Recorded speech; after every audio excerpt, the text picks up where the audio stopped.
بابا مسکرایا. اسے عظمت علی کے الفاظ یاد آئے. اس لڑکی کے اندر خون نہیں کرنٹ دو رہا ہے. پھر صبا نے ہادیہ کو اس کے گھر سے پک کیا اور پھر کچھ دیر میں وہ بنگلے کی لوکیشن پر پہنچ گئی. انہوں نے بنگلے کا جائزہ لیا. عصمت علی کے مینیجر نے ان کے لیے ٹیبل اور چیئرز کا انتظام کیا ہوا تھا. پھر وہ گھوم پھر کر ٹیبل پر آ گئی. کیا موڈ ہے؟ صبا نے ہادیہ سے پوچھا. پیزا. اس نے سن گلاسز اتارتے ہوئے کہا. صبا نے پیزا اور سافٹ ڈرنکس منگوائی. جب ان کی چیزیں آ گئی تو وہ دونوں کھانے کے ساتھ ساتھ باتیں کرنے لگی. اتنے میں عظمت علی بھی آ گئے. او جناب، یہاں تو پارٹی ہو رہی ہے. انہوں نے مذاق کرتے ہوئے کہا. Uncle please join it. Hadia نے انہیں آفر کی. نو بیٹا تھینکس. ابھی وہ بات کر ہی رہے تھے کہ انہیں ایک طرف سے ہلکا سا شور سنائی دیا. ان کا دھیان اسی طرف ہو گیا. صبا سے رہا نہ گیا اور وہ اٹھ کر اسی جانب چلتی. اسے آتا دیکھ کر مینیجر نے سب کو راستہ چھوڑنے کا کہا. کیا بات ہے ندیم صاحب، یہ شور کیسا ہے؟ اس نے مینیجر سے پوچھا. میڈم کچھ ملا ہے یہاں سے، اس نے بتایا. پھر ایک ملازم سیاہ کپڑے میں لپٹی کچھ چیز لے کر آیا. کیا ہے اس میں؟ صبا کو جستجو ہو رہی تھی اور پھر اس کے معلوم کرنے پر ملازم نے کپڑے کی تہہ کھولی تو اس میں ایک مورتی تھی. ایک عورت کی مورتی جس نے ساڑی باندھی ہوئی تھی اور اس کی چوٹی بل کھا کر اس کے ٹہنوں تک آ رہی تھی. اس کا انداز رقص کرنے والا بنایا گیا تھا اور پیروں میں گھنگرو بندھے ہوئے تھے. کیا بات ہے، یہ ہجوم کیسا ہے؟ عصمت علی کی آواز پر ملازم سیدھے ہو گئے. سر، یہ مورتی ملی ہے کھدائی سے. ندیم صاحب بولے. یہ کوئی اتنی اہم بات تو نہیں ہے کہ سارا کام روک دیا جائے. اس طرح کی چیزیں تو ملتی رہتی ہیں اکثر کھدائی میں. پھینکو اسے اور کام دوبارہ شروع کرو. انہوں نے کہا تو سب اپنے کاموں میں لگ گئے. صبا کی نگاہیں مورتی پر ہی جمی ہوئی تھی. عصمت علی کے حکم پر ملازم مورتی کو لے کر جانے لگا تو صبا ایک دم چیخی. رکو. ملازم رک گیا. پھر صبا نے عصمت علی سے کہا. ڈیڈ، کیا یہ میں رکھ سکتی ہوں؟ ٹھیک ہے، اگر تمہیں یہ پتھر کی مورتی پسند آ رہی ہے تو رکھ لو. بیٹی کی ایک آواز پر وہ موم کی طرح پگھل گئی. صبا نے مورتی کو گاڑی میں رکھوایا. بیٹا، آپ لوگ گھر جائیں گے یا اور رکنا ہے؟ نو ڈیڈ، ہم نہ گھر جائیں گے نہ رکیں گے، ہم لوگ شاپنگ پہ جائیں گے، صبا نے کہا اور پھر دونوں گاڑی میں بیٹھ گئی. صبا کی واپسی رات کے کھانے پر ہوئی. رات کے بعد وہ لوگ ٹی وی لاؤنج میں آ گئے. ارسل نے جلدی سے اسپورٹس چینل لگایا جہاں پر ٹینس میچ چل رہا تھا. ارسل، اللہ کے بندے، تم ٹینس سے بور نہیں ہوتے؟ صبا کے لہجے میں اکتاہٹ تھی. آپ کیا جانے میڈم ٹینس کو، یہ فائنل میچ ہے جناب، ارسل نے اسکرین سے چہرہ ہٹائے بغیر کہا. صبا، تم بھی کمال کرتی ہو. یہی تو ہے ٹینس راجر فیڈر، احمد بھائی نے صبا کا بدلہ لیتے ہوئے کہا تو ارسل سمیت سب کو ہنسی آ گئی. صبا بی بی، وہ رحمان بابا کہہ رہے ہیں کہ گاڑی میں آپ کی کوئی چیز رہ گئی ہے. میری؟ صبا نے سینے پر انگلی رکھتے ہوئے کہا. مجھے تو یاد نہیں آ رہا، میں نے سارے شاپنگ بیگز کمرے میں رکھ دیے تھے. ہادیہ کو کوئی بیگ تو نہیں رہ گیا؟ خیر آپ لائیے میں دیکھتی ہوں. صبا بولی تو ملازمہ چلی گئی. اگر خادیہ کا ہو تو دانیال بھائی کو بیچنا واپس کرنے، ارسل نے دانیال کو چھیڑتے ہوئے کہا. یہ آئیڈیا اچھا ہے. ماہین بھابی نے ارسل کی تائید کی. اتنے میں ملازمہ ہاتھ میں مورتی اٹھائے چلی آئی. اچھا تو یہ رہ گئی تھی. صبا نے ماتھے پر ہلکے سے ہاتھ مارا اور پھر جلدی سے مورتی ٹیبل پر رکھوا دی. یہ کیا ہے صبا؟ دانیال نے پوچھا. بھائی، آج بنگلے کے ایک سائڈ کھدائی میں سے نکلی ہے، مجھے اچھی لگی تو میں لے آئی، صبا نے بتایا. پھر سب اس مورتی کی خوبصورتی کی تعریف کرنے لگے. پھر سب اپنے اپنے کمروں کی جانب بڑھ گئے. صبا نے بھی مورتی کو اٹھایا اور اپنے کمرے میں آ گئی. پھر کمرے کی اس دیوار کی جانب بڑھی جہاں دیوار میں ڈیکوریشن پیس سجے ہوئے تھے. مورتی کو رکھتے ہوئے ایک کیل صبا کی انگلی میں چبھ گئی. ایک لمبی سسکاری صبا کے ہونٹوں سے خارج ہوئی. خون کی ننھی ننھی بوندیں مورتی پر ٹپک گئی. صبا نے مورتی کو وہیں رکھا اور جلدی سے باتھ روم میں چلی گئی. خون کی وہ ننھی بوندیں مورتی پر کیا پڑی، اس مورتی نے زور زور سے سانس لینا شروع کیا اور خون کی بوندیں یوں غائب ہوئی جیسے تھی ہی نہیں. صبا باتھ روم میں تھی کہ موبائل بجنا شروع ہو گیا. صبا انگلی پر دوا لگا کر آئی تو فون بند ہو چکا تھا. صبا بیڈ پر لیٹ گئی. اس کی آنکھ فوراً لگ گئی. موبائل دوبارہ بجنے لگا. صبا نے نیند سے بوجھل آنکھیں کھولی. اسکرین پر عاشر کا نام نظر آ رہا تھا. صبا نے کال ریسیو کی اور بھاری آواز میں ہیلو کہا اور پھر عاشر سے باتوں میں وقت کا اندازہ نہیں ہوا. اور جب صبا نے فون بند کیا تو رات کے 2:30 بج رہے تھے.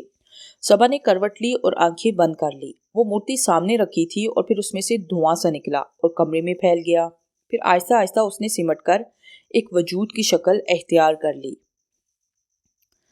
رابعہ بیگم نے اوپر کمرے میں جانے سے پہلے فریج سے پانی کی بوتل نکالی اور اوپر جانے کے لیے سیڑھیاں چڑھنے لگی۔ سب اپنے کمروں میں سونے کے لیے جا چکے تھے۔ ابھی وہ سیڑھیاں چڑھ رہی تھی کہ انہیں راہداری میں چھن چھن کی آواز سنائی دی، جیسے کوئی ہولے ہولے قدم بڑھا رہا ہو۔ رابعہ بیگم چونک گئی۔ کون ہے وہاں؟ انہوں نے زور سے آواز دی، مگر خاموشی رہی۔ انہوں نے راہداری میں دیکھا مگر وہ خالی تھی۔ وہ حیرانی کے سمندر میں غوطہ کھانے لگی۔ کیا وہ چلتے میں خواب دیکھ رہی تھی یا پھر ان کے کان خراب ہو گئے تھے؟ وہ اسی کیفیت میں کمرے میں آئی اور بستر پر لیٹ کر آنکھیں بند کر لی، مگر ان کی سماعتوں میں چھن چھن کی آواز ابھی بھی گونج رہی تھی۔ ادھر صبا گہری نیند میں تھی اور کوئی اسے ٹکر ٹکر دیکھے جا رہا تھا۔ پھر جب نظروں سے دل نہ بھرا تو اس نے کانپتے ہاتھوں سے اس کے سنہری بستر پر پھیلے بالوں کو چھوا اور انہیں پیار سے سہلانا شروع کیا۔ اس کی آنکھوں میں حیرانی تھی کہ سارا حسن ایک جگہ بھی اکٹھا ہو سکتا ہے۔ صبح صبح یونیورسٹی جانے کے لیے اٹھی تو اسے اپنے پیروں میں کچھ محسوس ہوا۔ اس نے اپنے پیروں پر سے چادر کھینچی تو مگر وہاں کچھ بھی نہیں تھا۔ اس کے پیر بالکل صاف تھے۔ صبا نے جلدی سے اٹھ کر شاور لیا اور ہیئر ڈرائر سے بال سکھانے لگی۔ اسے یونیورسٹی جانے کے لیے دیر ہو رہی تھی۔ جب صبا نے ڈرائر بند کیا تو اسے ایک مرتبہ پھر کوئی چیز الجھتی محسوس ہوئی۔ اس نے نیچے دیکھا مگر وہاں کسی چیز کا نام و نشان نہیں تھا۔ صبا نے لمحے بھر کو سوچا اور پھر شانے اچکاتے ہوئے کنگا اٹھایا اور اپنے سنہری بالوں میں کرنا شروع کیا۔ اگر اس وقت صبا دیکھ لیتی کہ نیچے ہو کیا رہا ہے تو وہ چیخیں مارنے لگتی۔ کنگا کرنے پر صبا کے سر کے بال نیچے گر رہے تھے اور خود بخود کھینچتے ہوئے بیڈ کے نیچے جا رہے تھے۔ پھر صبا نے بال باندھے اور نیچے ناشتہ کرنے چلی گئی۔ رات کی 12 بج چکے ہیں، ارسل کو کہو اب تو نیچے آ جاؤ۔ رابعہ بیگم نے ملازم کو ارسل کو بلانے چھت پہ بھیجا۔ ارسل چھت پر بنے کمرے میں اکثر اپنے لیپ ٹاپ کے ساتھ پایا جاتا تھا۔ دیگر نوجوانوں کی طرح وہ بھی فیملی کی بجائے اپنے لیپ ٹاپ اور دیگر چیزوں میں وقت صرف کرتا تھا۔ ملازم کمرے میں گیا تو ارسل بیڈ پر اوندا سویا ہوا تھا۔ اس نے نیچے جا کر رابعہ بیگم کو بتایا تو وہ سر ہلا کر اپنے کمرے میں چلی گئی۔ ایسا اکثر ہوتا تھا کہ ویکینڈ پر ارسل اپنے کزن اور فرینڈ سے دیر تک گپ شپ کرتا اور پھر وہیں سو جاتا۔ چھن چھن کی آواز کسی ہتھوڑے کی طرح ارسل کے سر پر پڑ رہی تھی۔ اس نے نیند سے بوجھل اپنی آنکھیں کھولنے کی کوشش کی۔ اسے کوئی پرچھائی سی نظر آئی۔ وہ پیر زمین پر مار رہی تھی جس سے چھن چھن کی آواز پیدا ہو رہی تھی۔ صبا کی بچی باز آ جا شرارتوں سے، اس نے اتنا کہہ کر منہ اٹھایا تو اس کی نیند بھاگ گئی۔ سامنے ایک انتہائی خوبصورت سانچے میں ڈھلی لڑکی کھڑی تھی۔ اس نے نیلے رنگ کی ساڑی باندھی ہوئی تھی۔ وہ کھڑی مسکرا رہی تھی۔ اس کے پیروں میں گھنگرو بندھے تھے جنہیں وہ زمین پر وقفے وقفے سے مار رہی تھی۔ کون ہے آپ؟ ارسل نے اٹھ کر بیٹھتے ہوئے سوال کیا۔ جواب میں اس نے قہقہا لگایا اور چھن چھن کرتی دھیرے دھیرے چلتی ہوئی اس کے پاس آ کر بیٹھ گئی۔ منجوشا، لڑکی کے منہ سے کافی بھاری آواز نکلی جو اس کی شخصیت کے بالکل الٹ تھی۔ منجوشا؟ کون منجوشا؟ اور آپ میرے کمرے میں کیا کر رہی ہیں؟ ارسل نے سوال کیا۔ میں وہ برابر والے گھر سے آئی ہوں، آپ کے کمرے سے روشنی آ رہی تھی تو اپنی چھت سے کود کر یہاں آ گئی، اس نے بتایا۔ جواب میں ارسل تھوڑی دیر خاموش رہا۔ اسے غصہ آ رہا تھا۔ کیا آپ کو میرا آنا برا لگا؟ اس نے آنکھیں مٹکاتے ہوئے معصوم بننے کی کوشش کی۔ جی ہاں، بالکل برا لگا۔ پہلی بات، آپ کسی کی اجازت لے کر کسی کے بھی کمرے میں نہیں آ سکتی۔ دوسری بات یہ ہے کہ یہ کون سا انداز ہے کہ ایک لڑکی رات کے اس پہر کسی غیر مرد کے کمرے میں آئے اور وہ بھی تنہا۔ ارسل کا لہجہ سنجیدہ اور مضبوط تھا۔ میں نے بھی کون سا ایسا جرم کر دیا؟ منجوشا نے اس نے دونوں ہاتھوں سے تالی پیٹی اور لٹو کی طرح گھوم گئی۔ پھر مصنوعی گرنے کی اداکاری کی اور سرگوشی کے انداز میں بولی، اچھا تم کر کیا رہے تھے؟ ساتھ ہی وہ ارسل کے آگے قدرے جھک کر قریب آئی تو ارسل کو اس سے کافی گندی بو آئی۔ دیکھیے، آپ مہربانی کر کے واپس چلی جائیں۔ ارسل کو اس کا آنا بے حد ناگوار گزر رہا تھا۔ منجوشا واپس جانے کے لیے نہیں آئی۔ اس نے اپنی 5 انگلیاں کھول کر پنجہ ہوا میں ناک کے اشارے میں ہلاتے ہوئے کہا۔ پھر اس نے جھٹ سے ارسل کا ہاتھ پکڑ لیا۔ ارسل نے جو اس کی جانب دیکھا تو اس کی زبان بند ہو گئی۔ اس کا چہرہ جل کر سیاہ ہو رہا تھا جس سے چربی باہر نکلی ہوئی تھی اور گوشت جلنے کی بو سے ارسل کا سانس رک رہا تھا۔ پھر اس کی آنکھوں میں ڈیلو کی جگہ آگ جل اٹھی اور دیکھتے ہی دیکھتے ارسل کا ہاتھ جو اس نے پکڑا تھا گرم ہونے لگا۔ پھر اسے دھواں اٹھنے لگا۔ ارسل کی آواز بند ہو چکی تھی۔ وہ چاہ کر بھی بول نہیں پا رہا تھا۔ وہ اذیت سے بستر پر لوٹنے لگا۔ پھر اچانک وہ کود کر ارسل کے سینے پر سوار ہو گئی۔ ارسل کو لگا کہ وہ کسی پہاڑ کے نیچے دب گیا ہو، اس کا سانس نہیں آ رہا تھا، منہ اس کا غبارہ بنتا جا رہا تھا اور پھر ایک دم اس کے منہ سے خون نکلنے لگا اور پھر وہ ٹھنڈا ہو گیا۔ صبح ناشتے کی میز پر سب جمع ہوئے تو ارسل غائب تھا۔ یہ لڑکا بھی نا رات بھر لیپ ٹاپ لے کر جاگا ہوگا، جبھی تو آنکھ نہیں کھلی، رابعہ بیگم نے بڑبڑاتے ہوئے کہا۔ موم میں اٹھاؤں ارسل بھائی کو؟ صبا نے پوچھا۔ ہاں بیٹا اٹھاؤ اسے، موم بولی۔ خواب میں وہ ٹینسی کھیل رہا ہوگا۔ دانیال نے صبا کے کان میں سرگوشی کی تو اس کی ہنسی چھوٹ گئی۔ صبا کرسی سے اٹھی اور دھم دھم کرتی تیزی سے سیڑھیاں چڑھنے لگی۔ اس لڑکی کے اندر بھی کسی جٹ طیارے کا انجن فٹ ہے۔ موم نے صبا پر غصہ کیا اور پھر فوراً ہی صبا کے زور زور سے چیخنے کی آواز آئی، ارسل بھائی! سب اوپر کی جانب دوڑ پڑے اور وہاں پہنچ کر ان کے قدم اپنی جگہ جم گئے۔ صبا زمین پر بیٹھی چیخ چیخ کر ارسل کو آوازیں دے رہی تھی، جبکہ ارسل کا بے جان وجود بستر پر پڑا تھا۔ اس کی حالت بہت خراب تھی۔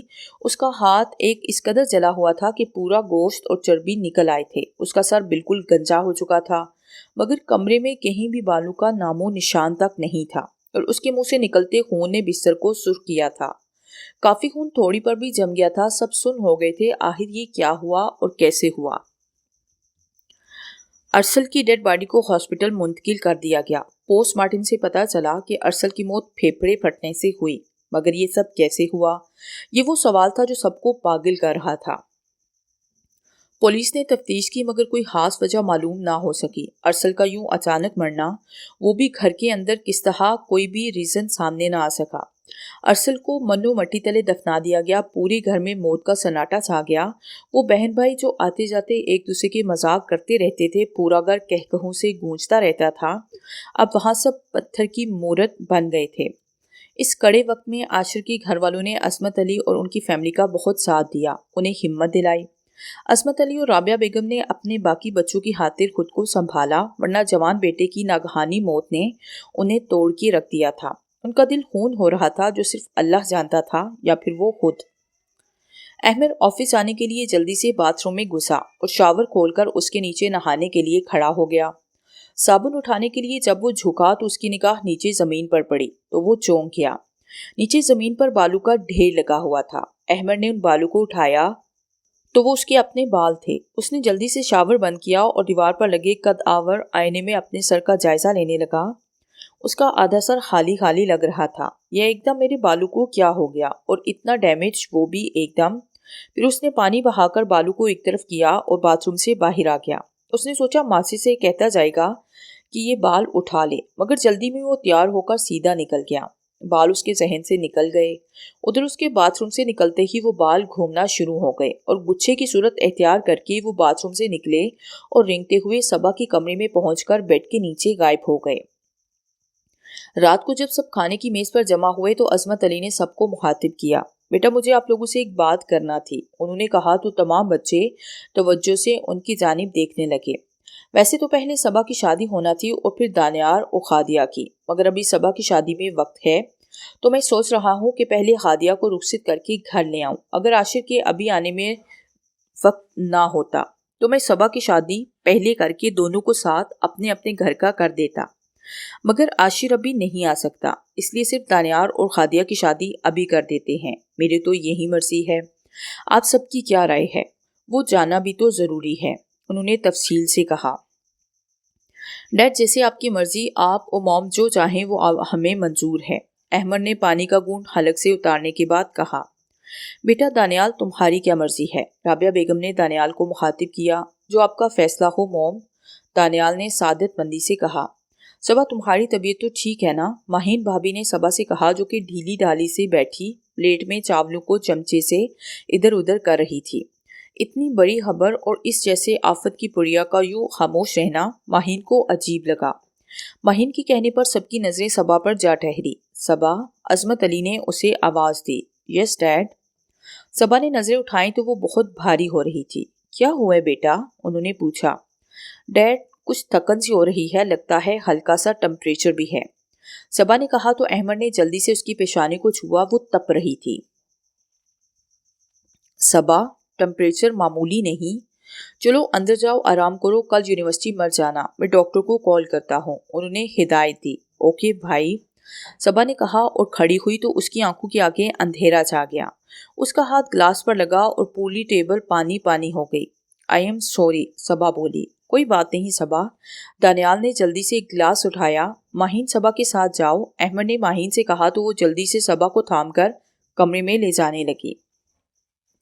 ادھر عصمت علی نے یزدانی صاحب سے بات کی۔ یزدانی صاحب کو بھلا کیا اعتراض ہو سکتا، انہوں نے فوراً عصمت علی کو ہاں کہہ دی۔ صبا آج طبیعت کیسی ہے؟ ماہین نے پوچھا۔ اچھی ہے بابی، ڈاکٹر انکل نے اچھی دوائی دی تھی۔ ٹھیک ہے تو پھر کل ہم شاپنگ پر چلیں گے، وقت کم ہے اور کام زیادہ۔ ماہین بھابی نے صبا کی کتابیں سمیٹتے ہوئے کہا۔ دونوں نے شادی کی شاپنگ شروع کی اور صبا ہر چیز لینے سے پہلے ہادیہ کی رائے لیتی، کیونکہ ہادیہ اس کی بیسٹ فرینڈ تھی جو کہ اب اس کی بھابی بھی بننے جا رہی تھی۔ اس وقت بھی دونوں لدی ہوئی گھر آئی۔ صبا تو صوفے پر دراز ہو گئی، تھک گئی بہت۔ ماہین بھابی نے صبا کے بالوں میں انگلیاں پھیرتے ہوئے کہا۔ ہاں بابی، کافی دنوں سے خود کو بہت لیزی محسوس کر رہی ہوں، صبا نے آنکھوں پر ہاتھ رکھتے ہوئے کہا۔ اچھا میں ذرا شاور لے کر آتی ہوں اور تمہارے لیے کافی بھجواتی ہوں، ماہین نے کہا۔ تھینکس بابی، صبا نے کہا۔ ماہین چلی گئی اور صبا کا فون بجنے لگا۔ اسکرین پر عاشر کا نمبر تھا۔ صبا نے کال ریسیو کی اور بات کرنے لگی۔ ماہین نے جلدی سے شاور لے کر باہر آئی اور کمرے میں ڈریسنگ ٹیبل کے آگے کنگھا کرنے لگی۔ اس کی نگاہ شیشے میں آتی پیچھے دیوار پر لگی کھڑکی پر گئی۔ شام کے 7 بجنے والے تھے۔ او نو، اتنا وقت ہو گیا، احمد بھی آتے ہوں گے۔ ان کی گرین ٹی بھی نہیں بنائی۔ احمد کی عادت تھی آفس سے آ کر وہ گرین ٹی ضرور پیتا تھا۔ ماہین نے دراز میں سے ہیئر ڈرائی نکالا اور سارے بال پیچھے سے آگے لا کر گردن جھکائی اور ڈرائر سے بال خشک کرنے لگی۔ اگر وہ اس وقت منہ اٹھا کر سامنے آئینے میں دیکھ لیتی تو اس کی روح فنا ہو جاتی۔ ایک بے حد سیاہ توے جیسی عورت اپنی لال زبان نکالے ماہین کے پیچھے اسی کے انداز سے جھکی ہوئی تھی، اور جیسے ماہین بالوں میں انگلیاں پھیر رہی تھی وہ بھی اپنے ہاتھ اس کے بالوں میں پھیر رہی تھی۔ دروازہ نوک ہوا تو ماہین نے ڈرائر بند کیا۔ احمد اندر آ گیا۔ آپ آ گئے، میں ابھی آپ کی گرین ٹی بناتی ہوں، ماہین نے جلدی سے کہا۔ جناب آپ کی نند صاحبہ نے پہلے ہی بنوا لی تھی گرین ٹی، کیونکہ آپ شاور لے رہی تھی۔ احمد باتھ روم میں چلا گیا اور ماہین اس کا بیگ رکھنے لگی۔ مہندی کی تقریب عصمت علی کے شاندار فارم ہاؤس پر تھی۔ سارے مہمان آ گئے۔ صبا کو عاشر کی فیملی کا انتظار تھا۔ وہ بہت خوبصورت لگ رہی تھی۔ اس نے چوڑی دار پاجامہ اور بھاری کامدار فراق پہنا ہوا تھا۔ اس کے حسین لمبے بالوں کی چوٹی ایک طرف ڈلی ہوئی تھی جس میں موتیے کی کلیاں پروئی ہوئی تھی۔ صبا پر جس کی نظر پڑتی اس میں ستائش ہوتی۔ پھر اسے سامنے سے اپنی نند نرمین آتی دکھی تو اس کا چہرہ کھل اٹھا۔ نرمین سے بھی اس کی کافی دوستی تھی۔ مہندی کی رسمیں شروع ہوئی تو ختم ہوتے ہوتے رات کے 3 بج گئے۔ مہمانوں کو رخصت کر کے صبا کی فیملی بھی گھر آ گئی۔ صبا نے اپنے کمرے میں آ کر کپڑے بدلے اور بستر پر بیٹھ کر چوڑیاں اتارنے لگی۔ چوڑیاں اتار کر اس نے سائڈ باکس پر رکھی اور جیسے ہی مڑی اس کی آنکھوں کے آگے دھواں چھا گیا۔ اس کے اوپر غنودگی طاری ہونے لگی۔ وہ آہستہ آہستہ بستر پر دراز ہوتی چلی گئی۔ وہ دم سے بیڈ پر اوندھی گھری اور پیر ہوا میں آگے پیچھے ہلانے لگی جس سے اس کی پنڈلیوں میں بندے گھنگرو بجنے لگے۔ اگر میں تیرے حسن کی دیوانی نہ ہوتی تو اب تک تو، اس نے کہا لگایا۔ پھر اس کے ہاتھ صبا کے بالوں پر گئے۔ یہ صرف میرے ہیں۔ اس نے اپنا چہرہ صبا کے بالوں سے رگڑنا شروع کیا۔ صبح ہوئی اور ناشتے کی میز پر سب کے منہ جمائیاں لے لے کر پھٹے جا رہے تھے۔ میز پر گرم گرم پراٹھوں اور انڈوں کا ناشتہ تیار رکھا تھا۔ صبا جب اپنی کرسی پر آ کر بیٹھی تو دانیال صبا کو دیکھ کر چونک گیا۔ صبا کی سفید رنگت کچھ تپی تپی سی ہو رہی تھی۔ صبا چندا، طبیعت تو ٹھیک ہے نا؟ اس نے سوال کیا۔ جی بھائی، صبا نے مختصر جواب دیا اور پراٹھے کا نوالا بنا کر منہ میں رکھ لیا۔ رات دیر بھی تو اتنی ہو گئی تھی، وہ تو بڑوں نے جلدی کی ورنہ بچوں کی منشا تو رات بھر جاگنے کی تھی۔ رابعہ بیگم نے چائے کا کپ اٹھاتے ہوئے کہا۔ بھائی آپ کے بالوں کو کیا ہو رہا ہے؟ دانیال نے احمد سے سوال کیا جس کا پورا سر نظر آ رہا تھا۔ ہاں یار کچھ پرابلم ہو رہی ہے، تقریباً ختم ہی ہو گئے ہیں۔ یہ شادی وغیرہ کا جھنجٹ ختم ہو پھر کسی ہیئر اسپیشلسٹ کے پاس جاتا ہوں، احمد بھائی نے کہا۔ سب لوگ وقت سے اپنی تیاری کر لینا، جو جو چیز رہتی ہے ابھی دیکھ لو ورنہ عین بارات کے وقت سب یاد آئے گا۔ عصمت علی نے تمام بچوں کو باور کروایا۔ صبح تمہاری تیاری تو مکمل ہے نا؟ ماہین بھابی نے پوچھا۔ ہے تو بھابھی، مگر میں سوچ رہی ہوں کچھ اور پہن لوں. اتنا بھاری فرشی شرارہ مجھ سے سنبھالا نہیں جائے گا. میری طبیعت بھی کچھ ٹھیک نہیں. صبا نے بوجھل سے انداز میں کہا. باولی ہو گئی ہو کیا؟ اتنا مہنگا ڈیزائن سوٹ ضد کر کے لیا، اب کہہ رہی ہو کچھ اور پہنوں گی. رابعہ بیگم بڑبڑائی. میں تو بس ایسے ہی کہہ رہی تھی. اچھا بابا وہی پہنوں گی، صبا نے کہا اور اپنی کرسی سے اٹھ گئی. سب بارات کی تیاری میں لگے ہوئے تھے، ہر کوئی کچھ نہ کچھ کر رہا تھا. صبا ذرا میری ساڑی کا پلو سیٹ کرو. ماہین بھابھی ہاتھ میں پن لیے صبا کے کمرے میں آئی. لائیے، صبا بولی اور پھر اس نے ماہین کی ساڑی کا پلو سیٹ کیا. تم ریڈی ہو؟ انہوں نے پوچھا. بس یہ دوپٹہ ٹھیک کر لوں پھر آتی ہوں، صبا نے آئینے میں دیکھتے ہوئے کہا. ماہین روم سے چلی گئی. صبا دوپٹہ ٹھیک کر کے باہر نکلنے لگی. ایک دم اس کی آنکھوں کے آگے سیاہ دھند چھا گئے. صبا کو اپنا جسم رسیوں میں جکڑا محسوس ہوا. اس کو اپنے اوپر اتنا وزن محسوس ہونے لگا کہ اس کے پیر منو بھاری ہو گئے. اسے کھڑا نہیں ہوا جا رہا تھا. وہ بیڈ پر گرتی چلی گئی اور پھر لمحے بھر میں ایک دم چست انداز میں کھڑی ہو گئی. سب گاڑیوں میں بیٹھ کر روانہ ہو گئے. بارات مقررہ وقت پر پہنچ گئی تو ڈول اور بینڈ بجنا سٹارٹ ہو گئے. صبا گاڑی سے اتری اور کھڑی ہو گئی. ڈول کا بجنا تھا کہ صبا کے پیروں نے تھرکنا شروع کر دیا. پھر تو وہ ہوا جس کا عصمت علی کے پورے خاندان نے کبھی تصور بھی نہیں کیا تھا. صبا نے لوگوں کو دونوں ہاتھوں سے دھکیلا اور بیچ میں آ کر ٹھمکے لگانے لگی. اس نے فرشی شرارے کو ہاتھوں سے پکڑا اور ٹہنوں سے بھی اوپر کر لیا. اس کے سارے پیر نظر آنے لگے اور دیوانوں کی طرح ناچنا شروع کر دیا. ناچتے ہوئے اس کے بال خود بخود کھل گئے. اس نے دونوں ہاتھوں سے زور زور سے تالیاں پیٹنا شروع کی. پھر اسے جانے کیا ہوا کہ اس نے پورا لپٹا دوپٹہ کھینچا اور دور پھینک دیا. وہ انتہائی بے خودگی سے کودنے لگی. سب لوگ اسے دیکھ کر دانت نکال رہے تھے اور تفریح لے رہے تھے. پھر اس نے پاس کھڑے لوگوں سے بے خودہ حرکتیں شروع کی. احمد دوڑتا ہوا آیا. اس کے ہاتھ میں صبا کا دوپٹہ تھا. اس نے صبا کے منہ پر اتنی زور سے تھپڑ مارا کہ وہ لہرا کر دور جا پڑی. عصمت علی نے ایک اور تماچا اس کے منہ پہ مارا. اسے دھکیل کر گاڑی میں بٹھا دیا. مہین جلدی سے اسے لے کر گھر چلی گئی. جو لوگ عصمت علی کی فیملی کو جانتے تھے ان کے منہ حیرت سے کھلے ہوئے تھے کہ صبا جیسی شرم و حیا والی لڑکی کو آخر ہوا کیا. عصمت علی اور ان کی فیملی کا شرمندگی کے مارے برا حال ہو رہا تھا. وہ کس منہ سے لوگوں کو فیس کرتے. ایسے میں یزنانی اور احسان صاحب نے ان کی مدد کی. احسان احمد، میں شرمندہ ہوں. صبا تمہارے گھر کی ہونے والی بہو ہے. اور اس نے سب کے سر شرم سے جھکا دیے. عصمت علی نے روحانسے انداز میں کہا.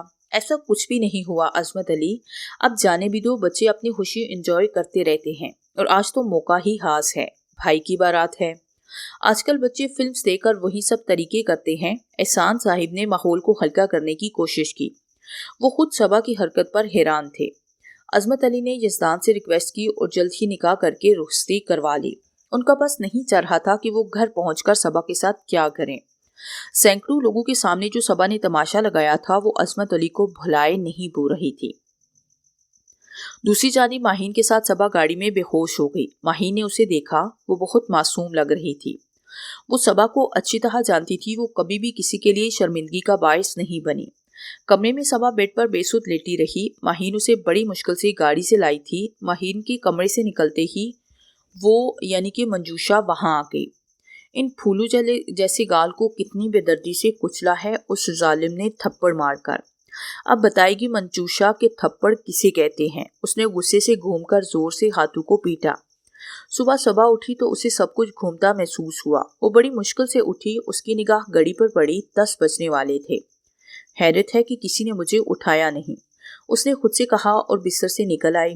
وہ نیچے آئی تو میز پر احمد بھائی، ماہین بھابھی اور دانیال، خادیہ، موم ڈیڈ نہیں تھے. صبا کو آتا دے کر سب اٹھ کر چلے گئے سوائے خادیہ کے. خادی، یہ سب ایسے کیوں ہو رہا ہے؟ صبا نے سوال کیا. تمہاری رات کی حرکت کی ری ایکشن ہے اور کیا، خادیہ نے جواب دیا. مگر میں نے کیا کیا تھا رات کو؟ صبا نے پوچھا. یہ میں بتاؤں صبا؟ خادیہ کے انداز میں غصہ تھا.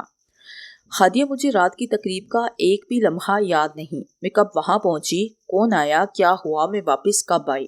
صبا نے ایک ہی سانس میں پوری بات کہہ دی. صبا، تمہیں سچ مچ کچھ یاد نہیں؟ خادیہ نے اس کی آنکھوں میں جھانک کر دیکھا. اسے وہاں سوائے سچ کے اور کچھ دکھائی نہ دیا.